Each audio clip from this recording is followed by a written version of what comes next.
PJB Academy. Dan tentunya yang kami hormati Bapak dan Ibu seluruh rekan-rekan PJB Academy yang berbahagia. Pertama-tama marilah senantiasa kita panjatkan puji dan syukur kehadirat Allah Subhanahu wa Ta'ala atas limpahan rahmat, taufik dan hidayahnya kepada kita semua. Hingga saat ini alhamdulillah kita masih diberikan nikmat iman, Islam dan juga kesehatan, sehingga di siang hari yang insya Allah penuh berkah ini kita semua dapat berkumpul baik secara langsung di Jemur Sari maupun secara virtual atau daring dalam acara pengajian Ramadan PJB Academy. Dan tak lupa salawat serta salam semoga Allah senantiasa mencurahkan rahmat pada junjungan kita Nabi besar Muhammad SAW. Baik Bapak dan Ibu, adapun untuk rangkaian kegiatan acara pengajian kita di siang hari ini, yaitu yang pertama adalah pembukaan, kemudian pembacaan ayat suci Al-Quran, lalu sambutan, kemudian ceramah dan doa, dan diakhiri dengan penutup. Baiklah Bapak dan Ibu, marilah kita bersama-sama membaca hamdalah untuk memulai pengajian kita pada siang hari ini. Bismillahirrahmanirrahim. Dilanjutkan acara selanjutnya, yaitu pembacaan ayat-ayat suci Al-Quran yang akan dibacakan oleh Bapak Fajar Budiman dan sari tilawah oleh Mbak Fadilia. Kepada Pak Fajar dan Mbak Dila dipersilakan.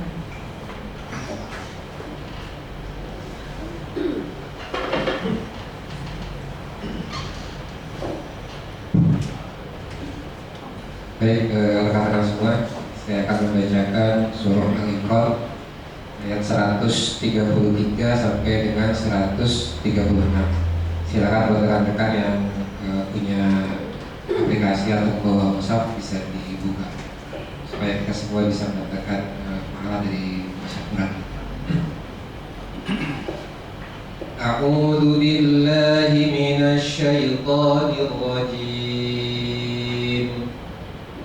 Wasari'u ila maghfiratin من ربكم وجنة عرضها السماوات والأرض أعدت للمتقين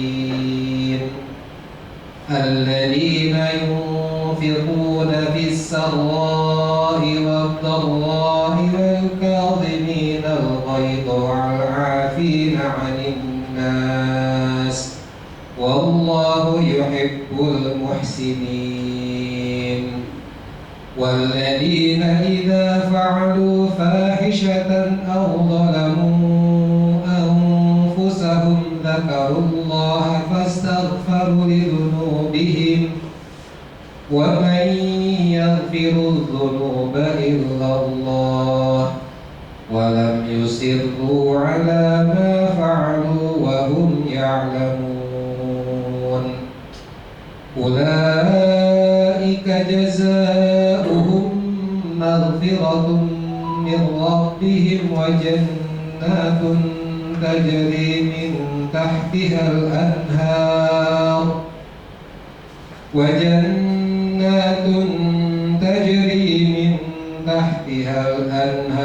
خالدين فيها ونعم أجر العاملين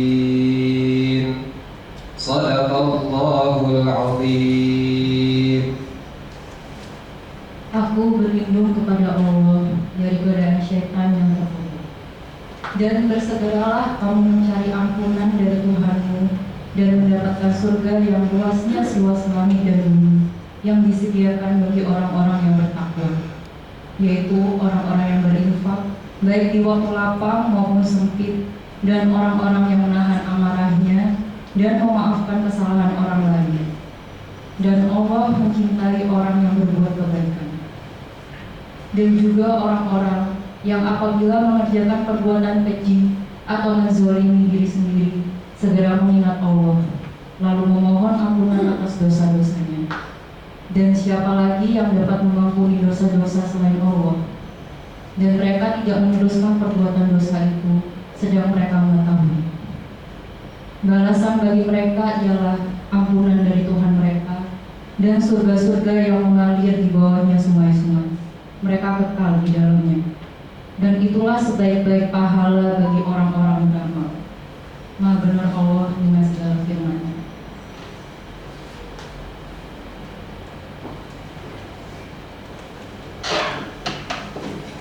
Baik, Alhamdulillah, Allah dan rahmat Ilahi telah beranjak dari pendengaran kita. Semoga Allah memberikan pahala bagi pembaca maupun yang mendengarkannya. Amin ya Rabbal Alamin.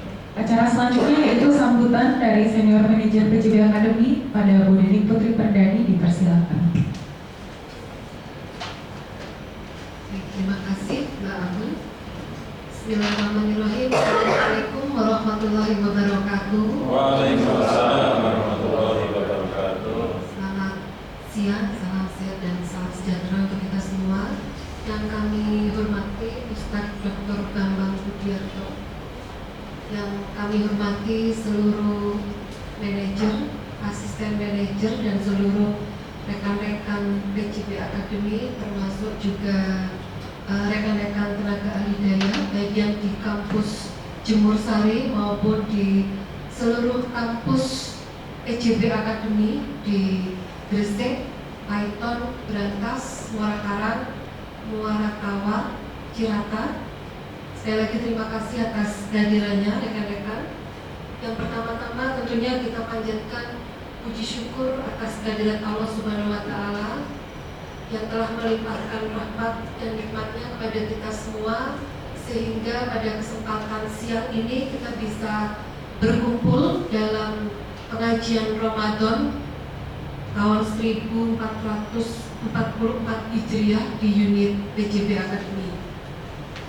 Sholawat serta salam tentunya selalu dan senantiasa kita haturkan kepada junjungan kita Nabi besar Muhammad SAW. Semoga kita semua nanti akan mendapatkan syafaat dari beliau.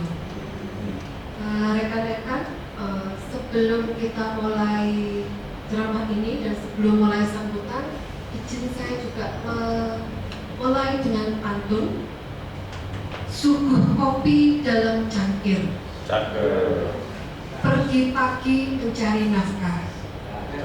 Ramadan akan berakhir, kejar dia dengan ibadah.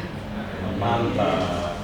Kalau kita cermati di pantun ini rasanya sedih gitu ya, karena Ramadan ini 1 tahun sekali dan sebentar lagi akan meninggalkan kita. Semoga tentunya kita akan berjumpa dengan Ramadan berikutnya dengan kualitas-kualitas yang terbaik dari diri kita. Rekan-rekan, pada kesempatan pengajian kali ini insya Allah akan mengambil tema Ramadan memupuk etos kerja menjadi luar biasa. Kalau kita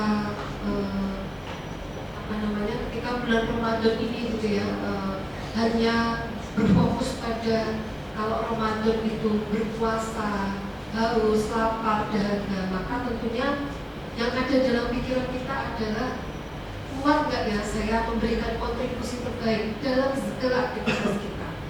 Bisa nggak ya saya beraktivitas lebih dari hari-hari biasa. Tetapi tentunya kita sebagai umat muslim dan juga insan dari PLN Nusantara Power, khususnya dari PLN Nusantara Power Unit PJB Academy, saya yakin rekan-rekan semuanya tidak seperti itu. Artinya justru dengan bulan Ramadan ini semakin mengasah diri kita untuk menjadi lebih baik. Hal-hal yang tidak baik tentunya kita tinggalkan, hal-hal yang dulu mungkin membuat kita kurang berkontribusi maksimal gitu ya. Dengan adanya Ramadan ini harapannya tentunya semakin meningkatkan kontribusi kita. Nah, pada kesempatan Ramadan kali ini tentunya pada kesempatan pengajian kali ini tentunya kita nanti akan mendengarkan tausiah dari Ustadz Dr. Bambang Budiarto terkait bagaimana sih etos kerja yang harus kita tingkatkan setelah kita melalui Ramadan ini. Apalagi tantangan kita di tahun 2023 ini tidak lebih ringan dari yang lalu. Sekali lagi saya sampaikan dan mungkin sudah sering saya sampaikan ya rekan-rekan, di tahun 2023 ini kita ada tantangan-tantangan baru tentunya. Selain ada kontrak kinerja, kemudian TR-TR dari Raker atau dari RJPP atau tugas-tugas khusus gitu ya, atau yang lain gitu ya, kita ada satu tantangan bahwa kita akan masuk ke persiapan migrasi, di mana tentunya kita akan masuk ke calon lingkungan baru, calon sistem baru gitu ya, yang ini sangat membutuhkan etos kerja kita, sangat membutuhkan kontribusi maksimal dari kita.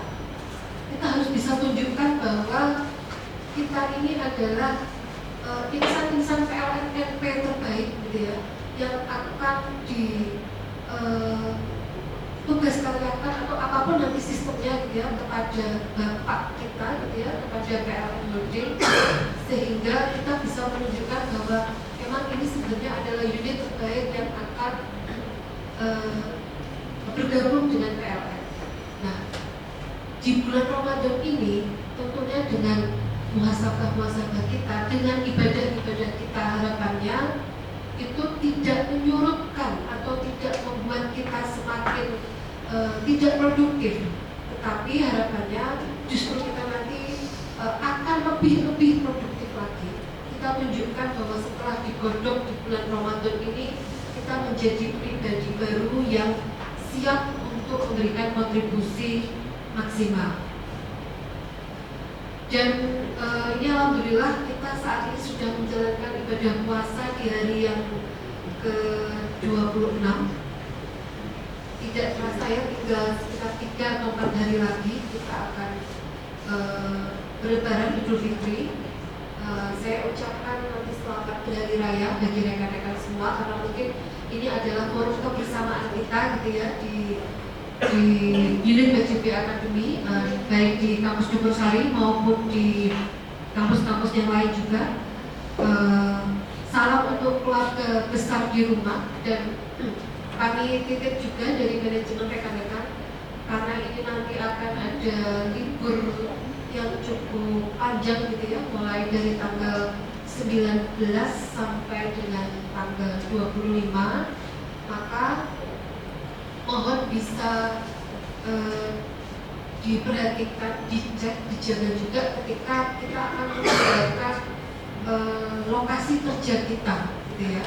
Hal-hal yang terkait barang-barang elektronik nanti juga mohon dibantu cek, terutama nanti saya mohon bantuan juga untuk rekan-rekan dari K3 untuk memastikan seluruh kondisi dari ruang kerja kita aman gitu ya, ketika nanti ditinggalkan untuk cuti lebaran. Dan tentunya kami juga mohon bantuan kepada Bapak security, baik yang di Jemur Sari maupun di kampus-kampus, untuk membantu menjaga dan tetap berkoordinasi untuk keselamatan dari ruang kerja yang ditinggalkan oleh rekan-rekan ini.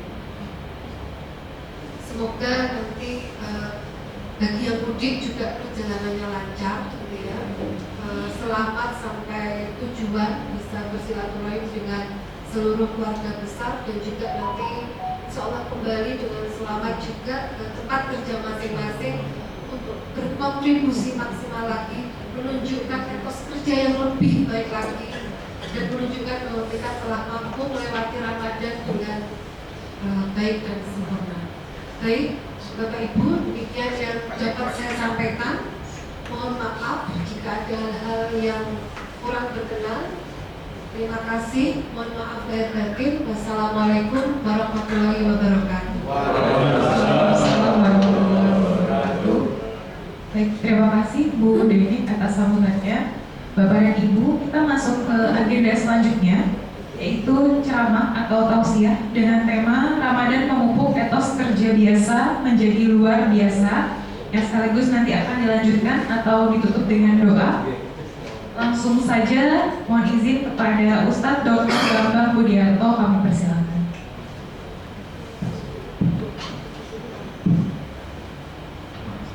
Assalamualaikum warahmatullahi wabarakatuh. Waalaikumsalam warahmatullahi wabarakatuh. Tuku toma hormat neng pantai Perigi. Biar lebih semangat, monggo diulangi sekali lagi. Assalamualaikum warahmatullahi wabarakatuh.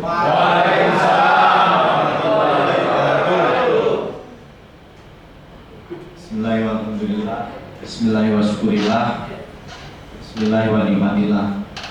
Wassalatu wassalamu ala sayyidina Rasulillah Sayyidina wa maulana Muhammad ibn Abdillah wa ala alihi wa sahbihi wa mawala la hawla wa la quwwata illa billah. Ibu bapak sejawat keluarga besar PJB Academy, mohon maaf saya ini tadi langsung tergoda satu kalimat dari Mbak Anggun. Nah, saya kenalnya Mbak Anggun dari tadi ada satu kalimat yang sepertinya sudah sering kita dengar, tapi jarang didiskusikan atau diperbincangkan, yaitu ama batu, itu ya tadi ya ada. Akhirnya saya juga ikut tadi kan ada ya ama batu. Nah sebenarnya seperti apa sih ama batu? Nah jarang kan dibicarakan ama batu ini. Nah yang sering macam-macam tadi.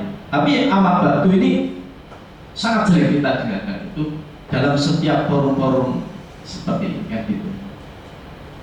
Ibu bapak semua ada di handphone kita kan ada biasanya chat-chatan itu biasanya nulisnya BTW. Kadang gitu ya, BTW. Bukan UTW Pak ya. Bukan UTW Pak ya. BTW. Seringkali kita nulis itu. Bahkan orang yang tidak tahu artinya pun nulis BTW, pokoknya nulis BTW gitu aja. By the way gitu. Itu kan kalau di sana artinya atau fungsinya itu untuk memotong pembicaraan.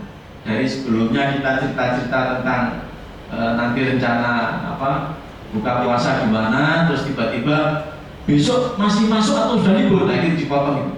BTW besok sudah libur Mas. Ama batu fungsinya juga hampir sama, hampir serupa. Jadi boleh dimaknai dengan demikian. Oke, selanjutnya dan setelahnya seperti itu. Ama batu ini usianya sudah ribuan tahun yang lalu karena memang baginda Rasulullah SAW yang menggunakannya. Jadi yang memakai beliau. Akhirnya terus sampai sekarang kita ini ada ama batu. Fungsinya adalah untuk memutus antara muqaddimah dan isi. Nah, jadi seperti itu. Akhirnya saya ikut ama batu ini tadi, berarti kita masuk di sini.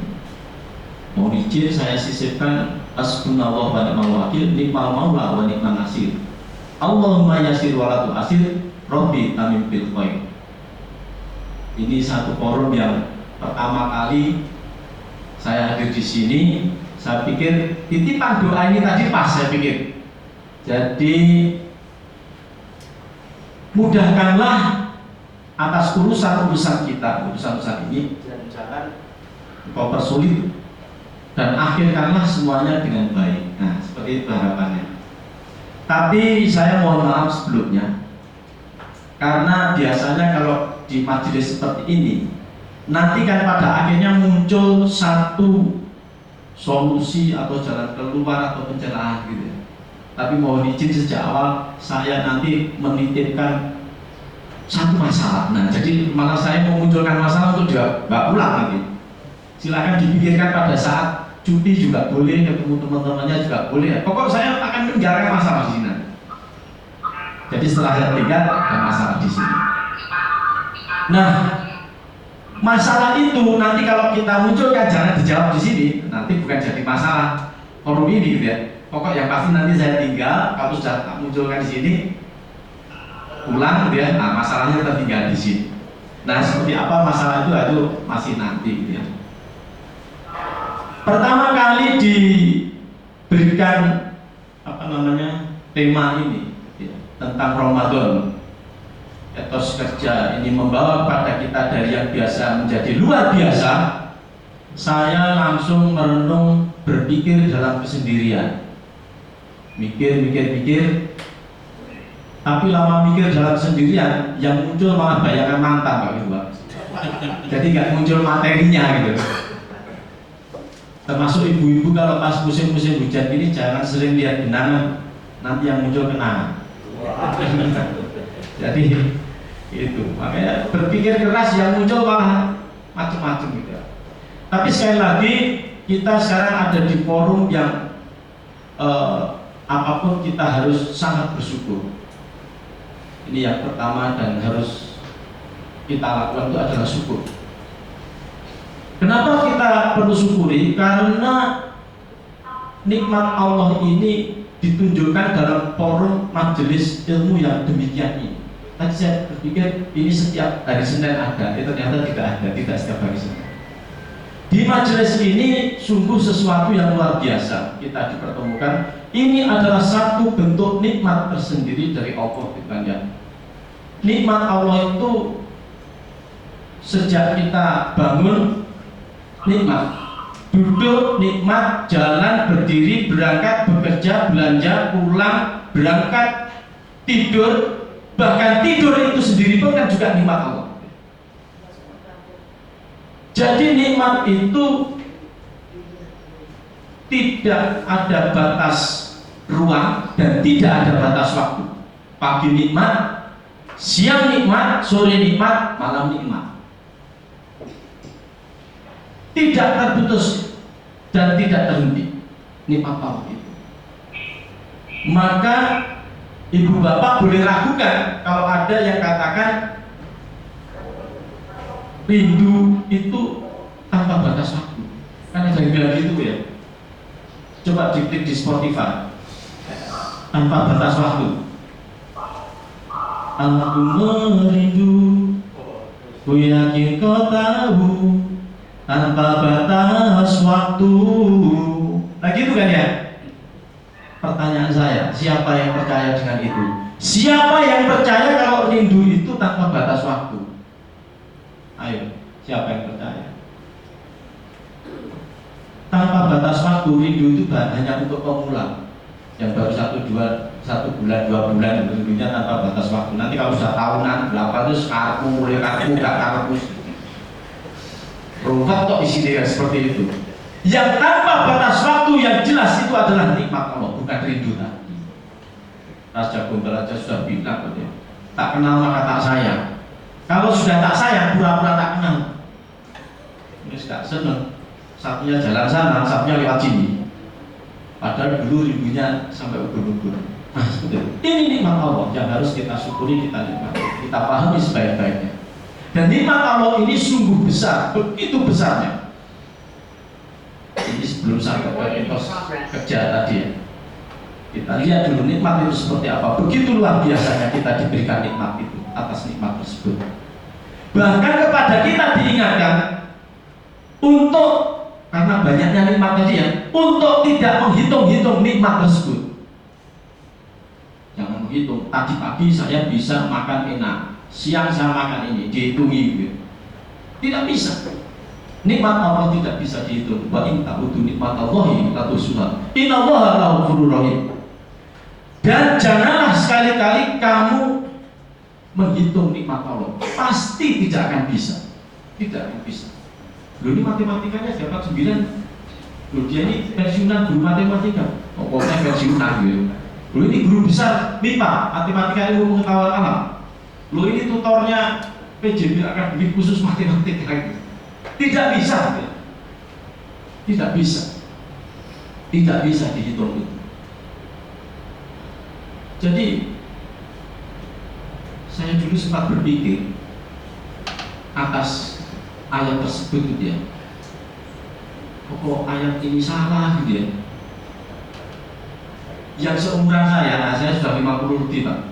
Itu dulu kalau SD kan ada ujian itu kalimat pertama betul, kalimat kedua betul, ada hubungan, itu jawabannya A.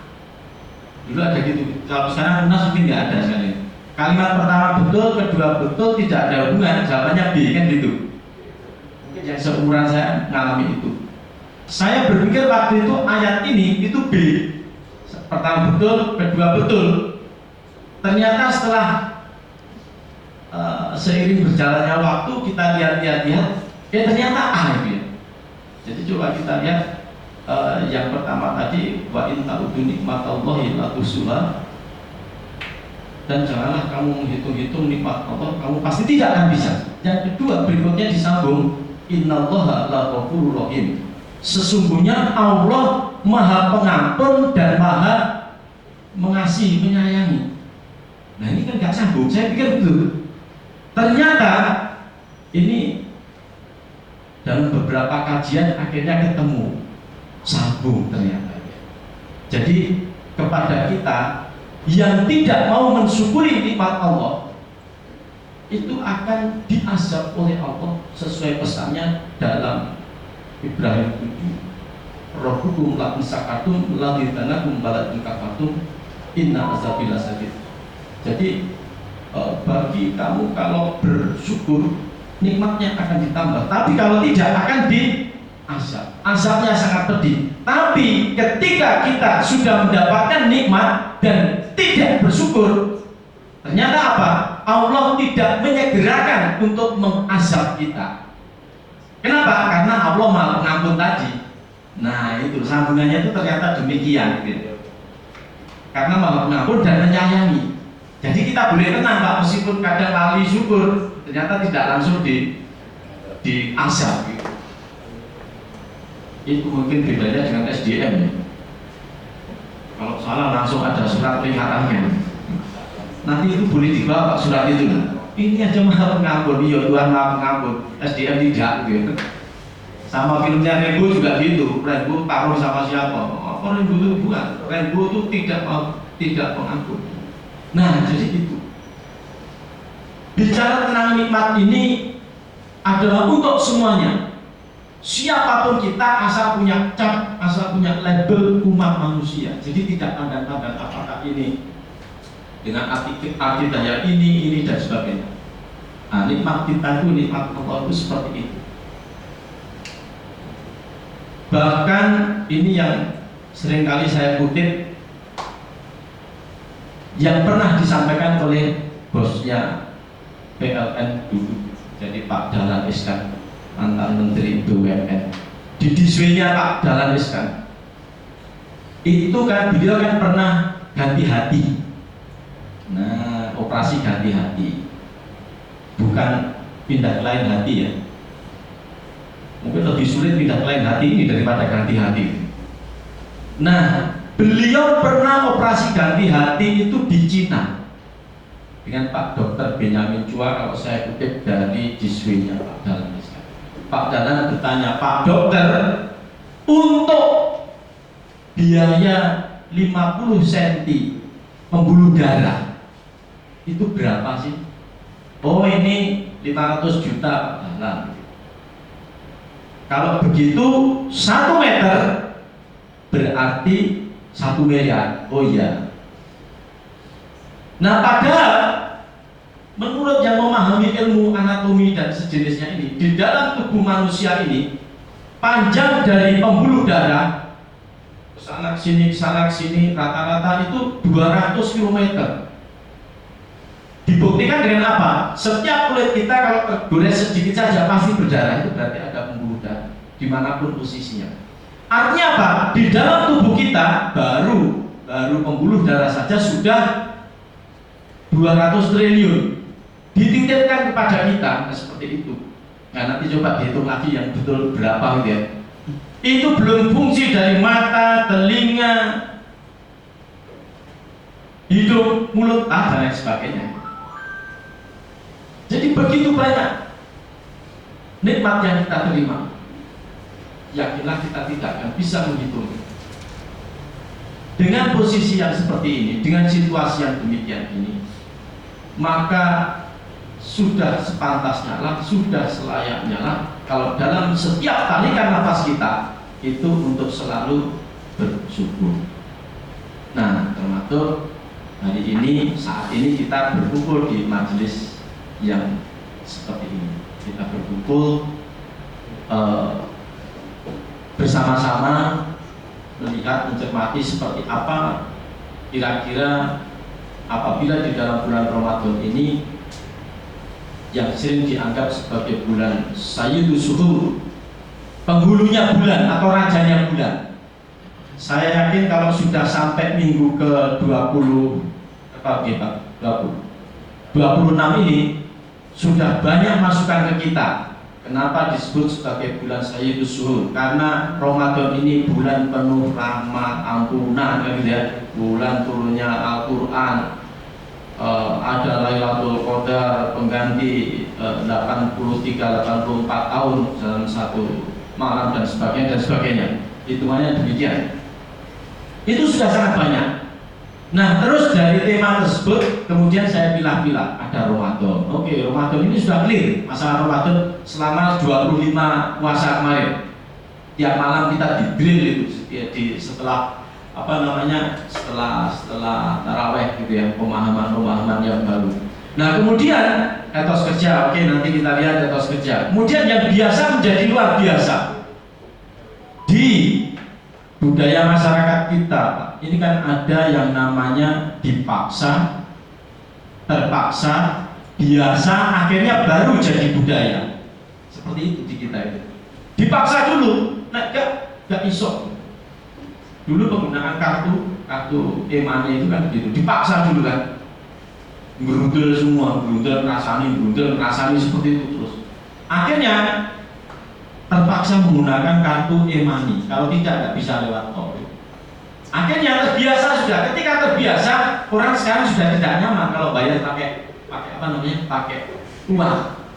Nggak ngilang-ngilangi kayak gitu. Nah, jadi akhirnya sekarang sudah jadi budaya. Jadi seperti itu. Dipaksa dulu, terpaksa, kemudian jadi biasa dan akhirnya menjadi budaya. Di masyarakat kita seperti itu. Nah, pemahaman ini coba kita lihat.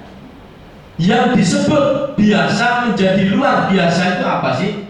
Tidak perlu harus tinggi-tinggi. Sama seperti kalau di proses produksi PLN gedenya gitu ya. Yang disebut produksi itu kan nggak harus ada pabriknya macam-macam, traktor, mesin, tidak harus itu. Produksi itu setiap adanya nilai tambah gitu ya. Itu sudah boleh disebut sebagai ada produksi nilai tambah. Fungsi dari handphone, jangan handphone saya, handphonenya Bapak ini bisa, atau handphonenya Pak Aceh. Nah, ini handphonenya Pak Aceh. Ini kan fungsinya namanya handphone kan untuk kontak ya, kontak sana sini, chat, foto-fotoan dan lain sebagainya.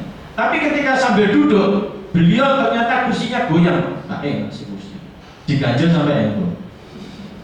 Itu sudah ada nilai tambah, artinya ada proses produksi di handphone ini. Nah, gitu. Loh, ini kan rusak Pak. Rusak itu bagian dari biaya yang harus dikorbankan untuk mendapatkan hasil produksi atau produksi waktu tentang tadi supaya duduknya enak. Handphonenya rusak tapi yang duduknya sekarang jadi enak. Nah, itu jadi seperti itu. Yang disebut biasa menjadi luar biasa, kita masuk Ramadan itu sebenarnya sudah luar biasa. Kenapa? Coba disimulasi dari biasa ke luar biasa itu begini. Ketika ada seseorang usianya 25 tahun misalnya ya, bekerja dia dalam sebuah perusahaan, dalam sebuah pabrik misalnya memproduksi batu bata gitu, ternyata dalam sehari usia 25 tahun dia bisa memproduksi 50 biji batu bara. 50. Usianya 25. Ketika di usia 30 dia ternyata menghasilkannya per hari 30 tetap. Usia 50 juga 30. Usia 60 juga 30. Usia 70 belum dipensiun juga 70. Kesimpulannya apa? Coba kita lihat. Di sana naik turun Pak. Dari usia 25 ke usia 35 produktivitasnya sama. Artinya apa? Di situ ada penurunan. Turun produksi. Tapi ketika sampai usia 70 ternyata dia masih bisa berproduksi sebanyak 30, itu berarti sudah naik. Ada kenaikan, itu sudah luar biasa. Jadi waktu usia 25 dia menghasilkan 30 biji satu hari. Sekarang di usia 70, pada saat tangan sudah sulit, kaki sudah sulit, ternyata tetap bisa menghasilkan 30. Berarti itu luar biasa sudah seperti itu. Tapi pada saat dia usianya 35, kok ya tetap menghasilkan 30 biji. Ini yang perlu diberi surat peringatan tadi, Pak. Tidak perlu diampuni. Produktivitasnya masih tinggi, tapi sehingga ini salah satu contoh yang luar biasa. Kenapa saya simulasikan contoh begini? Coba kita lihat pas Ramadan. Dengan sumber daya kita, Ibu Bapak kan asupan inputnya, energinya berkurang, ya kan? Nah, berkurang energinya kan? Tapi ketika energi berkurang, kita tetap bisa berproduksi seperti biasa. Tidak ada pengurangan, tidak ada penurunan output. Ini sudah luar biasa. Dari yang biasa menjadi luar biasa seperti ini. Ini sudah luar biasa. Kenapa? Karena faktor produksinya, inputnya berkurang. Ini yang perlu dihati-hati, perlu dicermati pelan-pelan. Bahwa ternyata tanpa kita sadari, kita sudah menjadi luar biasa. Ini inputnya berkurang, tapi hasilnya masih tetap bisa. Ini bisa jadi kebijakan tahun depan, tidak ada pengurangan jam kerja, Bu akhirnya. Jadi biasanya kalau puasa kan masuknya jam berapa? Jam 8, akhirnya sekarang jadi jam setengah 8, sekarang jadi jam 8. Pulangnya jam sebelum puasa jam 4, sekarang jadi. Nah, nanti tidak ada alasan untuk tahun depan itu bisa tetap aja. Untuk menunjukkan bahwa inputnya ini dan outputnya itu untuk menunjukkan posisi atau situasi dari biasa menjadi luar biasa. Jadi seperti itu. Nah, coba kita lihat apakah betul bisa berkemampuan seperti itu. Kita sudah diberikan tuntunan, kita sudah diberi ajaran untuk itu semua. Satu yang namanya etos kerja di bulan Ramadan seorang muslim itu harus seperti apa? Etos kerja itu apa sih? Etos kerja itu boleh dipahami sebagai semangat dalam bekerja yang menjadi ciri atau yang menjadi keyakinannya, yang diyakini itu seperti ini. Nah, seorang muslim dalam bekerja cirinya bagaimana? Nah, seperti itu etos kerja seorang muslim. Seorang muslim dalam bekerja cirinya bagaimana? Dicirikan atau diyakini atau yang seharusnya sesuai yang dipahamkan kepada kita, seorang muslim itu dalam bekerja itu etos kerja yang tadi itu harus didasari atau dilakukan dengan 3 pilar. Pilar yang pertama adalah ini langsung yang utama dia. Kul, katakanlah amantu billah sumastaqim. Jadi harus diperkuat dulu, harus ada dulu imannya. Nah, ini sudah kunci yang utama, itu sudah iman itu. Iman harus ada dulu. Amantu billah sumastaqim. Iman harus ada, dan ini dilakukan secara istiqomah, konsekuen, tidak naik turun. Nah, seperti itu. Kalau ada iman, percayalah unit-unit dalam satu institusi yang tugasnya memberikan punishment macam-macam itu kok rasanya, atau yang melakukan audit itu rasanya pekerjaannya jadi ringan karena sudah dilakukan dengan sebaik-baiknya. Kalau seperti itu, nah semua sudah dilakukan dengan sebaik-baiknya. Dasarnya adalah iman. Itu sudah beres semua kalau seperti itu. Kalau sudah dengan iman, tidak akan ada menyembunyikan duit di tembok, mengatasnamakan mobil pada cleaning service-nya, mengatasnamakan mobil pada tetangganya, macam-macam. Nah, seperti itu. Itu kalau imannya sudah ada. Pilar dari etos kerja itu yang pertama, amantu billah sumastaqim. Yang kedua, ini pilar yang harus dimiliki, yaitu adanya pemahaman man lam yasburinas lam yasburillah. Jadi sesungguhnya orang-orang yang tidak mau berterima kasih kepada sesamanya itu tidak bersyukur. Maka dalam satu agenda seperti ini tadi aja, kita sudah berapa kali harusnya bisa mengucapkan terima kasih atas terselenggaranya agenda ini, event ini, yang menyiapkan kursi, yang menyiapkan lampu, yang menyiapkan ruangan dan sebagainya dan sebagainya. Terima kasih matur suwun, sorry, terima kasih matur suwun.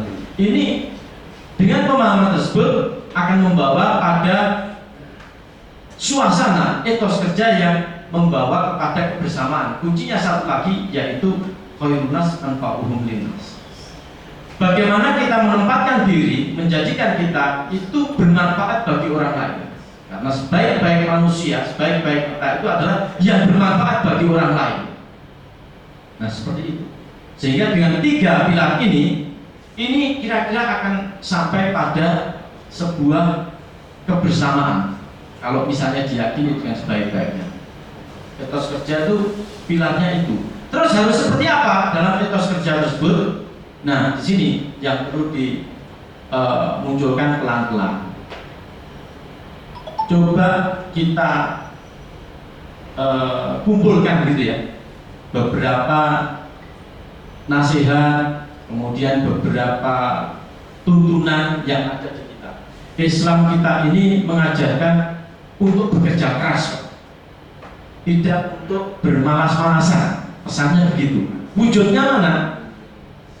Wujudnya adalah satu saat ketika baginda Rasul itu memberikan pesan kepada seorang sahabat namanya Sufyan Ats-Tsauri. Ketika dia ingin kaya, pesannya adalah, Sufyan, ini ada uang, gunakanlah untuk berdagang. Nah, kalimatnya itu berdagang. Artinya apa? Karena Sufyan ini pengen kaya, pesannya kamu berdagang, Sufyan. Dan ini yang diajarkan di kita itu. Kalau misalnya kita merujuk dalam beberapa pemikiran itu ya, ini memang ada beberapa yang berbeda. Ada para pemikir yang katakan orang kalau pengen kaya itu harus punya tanah. Nah, jadi kelompok lalu Pak yang namanya merkantilisme itu bilang uang itu kudu duwe tanah, sampai elek gak duwe tanah gak akan kaya. Harus punya tanah. Karena dia nanti akan mendapatkan dari sewa. Nah, itu loh, ilmunya itu gitu. Dari sewa dia. Harus punya tanah. Maka muncullah istilah tuan tanah. Jadi tuan tanah itu kalau tanahnya banyak. Kan gitu. Nah, kalau rumahnya banyak, namanya apa, Pak? Tuan rumah. Masa iya gitu, tuan rumah gitu. Saya tidak bilang istrinya banyak. Cuma dalam hati aja.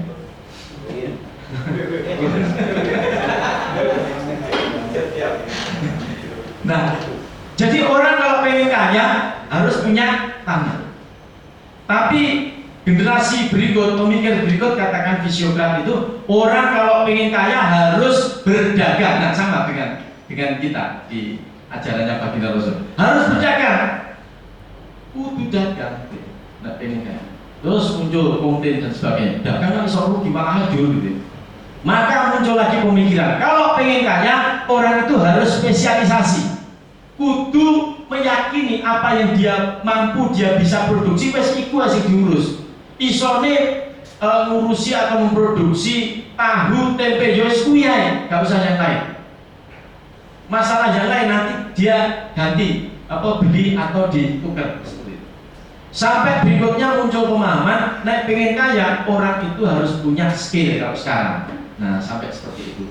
Nah, tapi apapun kepada kita diajarkan untuk titik pertamanya tadi berdagang. Karena tidak seperti di visualisasi film-film itu ya. Kalau pengen kaya, maka datanglah di sini kemudian dikasih jadi langsung kaya. Biasanya kalau film-film yang gitu ya.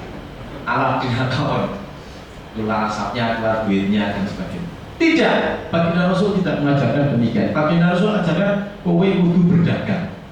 Lu kan iso rugi, kudu dipikir ben gak rugi kaya apa. Makanya harus diperhatikan supaya tidak rugi. Contohnya orang-orang yang tidak rugi tersebut. Nah, di kita pun banyak sekali sahabat Rasul yang bisa kita jadikan contoh, kita jadikan tuntunan dalam berdagang ini. Untuk sampai pada etos kerja yang sukses, yang bagus tadi, maka ada beberapa orientasi yang bisa dipilih. Yang pertama adalah tunai. Dalam setiap transaksi, terlebih pada pihak pengambil keputusan, kebijakan pemiliknya, usahakan transaksinya itu tunai. Pesannya seperti itu. Tunai maksudnya bukan seperti di soalannya ini bayarnya tunai atau pakai kartu, bukan itu. Tunai itu maksudnya betul-betul tunai duit ini, tidak dicicil, tidak dikredit, tidak dihutang. Tidak. Jadi harus tunai. Karena kalau dicicil hutang ini akan memunculkan hutang yang berikutnya. Karena dia tidak melakukan bayaran, kita akhirnya melakukan operasional geser ke jenis yang lain. Nah, seperti itu. Akhirnya hutangnya pihak lain menimbulkan hutang bagi kita. Maka lakukanlah itu dengan tunai. Dan harus ditulis dalam setiap muamalah tidak hanya hutang piutang ya. Apapun itu mesti ditulis. Minimal ditulisnya kalau sekarang ada di handphone ya, bisa ditulis. Kalau yang lalu kan mesti pakai ballpoint. Pakai ballpoint khawatir ballpointnya hilang. Saya yakin semua yang ada di sini 90% pasti pernah kehilangan ballpoint. 90% pasti pernah ya kehilangan ballpoint. 90%.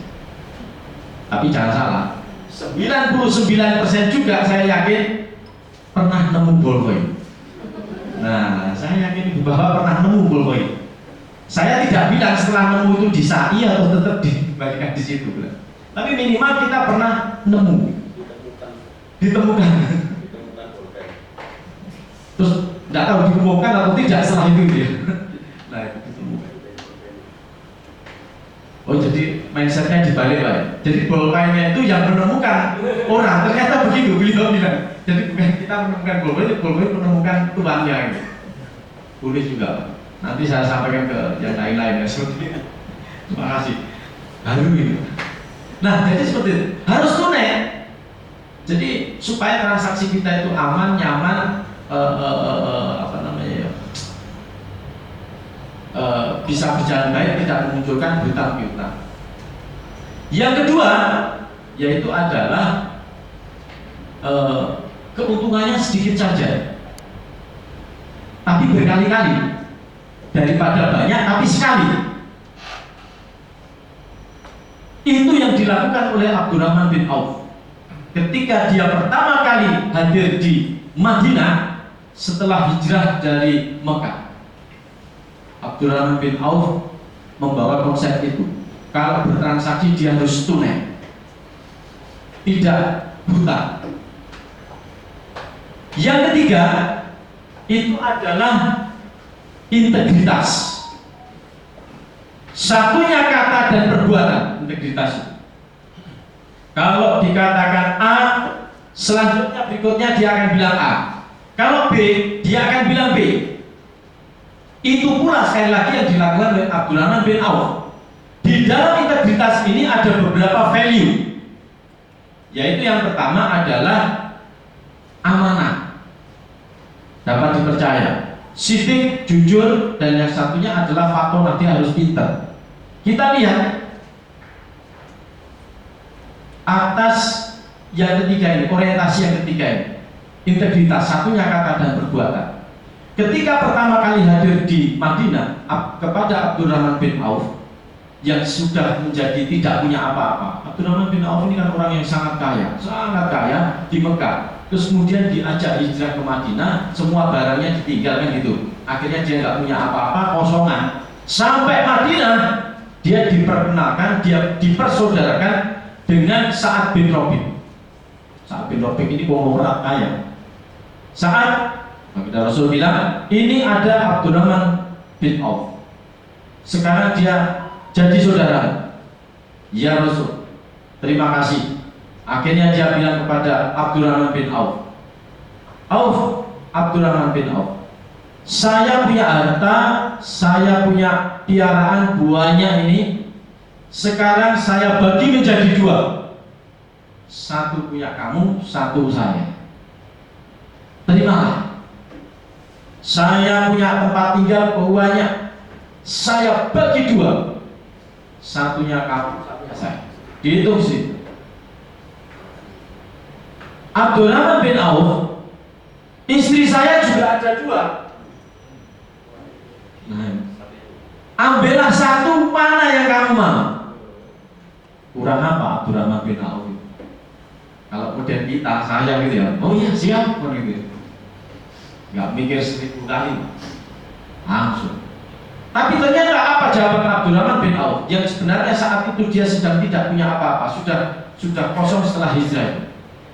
Saat terima kasih, semoga hartamu diberkahi oleh Allah. Semoga